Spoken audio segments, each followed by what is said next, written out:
ఉగ్రదాడి జరిగినప్పుడల్లా ఏదో దర్యాప్తుల పేరుతో కాలక్షేపం చేయడం కాదు, దాని మూలాలైనటువంటి పాకిస్తాన్ అంతు తేలుస్తాం.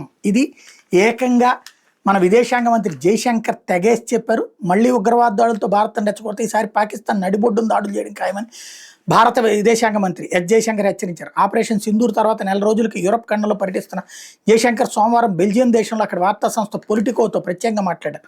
భారత్లో ఉగ్రవాదానికి ఏమాత్రం సహించబోం. పహల్గామ్ తరహాలో మళ్ళీ ఎప్పుడైనా ఉగ్రవాదులు పాశవిక దాడికి పాల్పడితే ఉగ్ర సంస్థల ఉగ్రనేతల మీద భారత్ ఎన్నడూ ఎవరూ ఊహించినంత స్థాయిలో విరుచుకుపడుతుంది. ఉగ్రనేతలు ఎక్కడ దాక్కున్నారనేది మాకు అనవసరం. ఒకవేళ వాళ్ళు పాకిస్తాన్ ప్రధాన భూభాగంలో నడిబొడ్డునున్నా సరే అక్కడ కూడా భీకర స్థాయిలో దాడి చేస్తాం.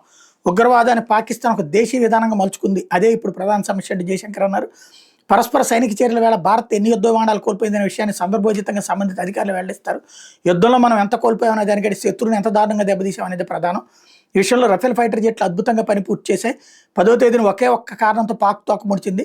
పాక్ అత్యంత కీలకమైన 8 వైమానిక స్థావరాలు, సైనిక రన్వేలని నాశనం చేశాం. భారత్ దాడి తీవ్రతను మీరు కూడా గూగుల్లో చూడొచ్చు. గొంతలు పడిన రన్వేలు, కూలిపోయిన యుద్ధ విమానాలు, హ్యాంగర్లు కనిపిస్తాయంటూ జయశంకర్ చెప్పుకొచ్చారు.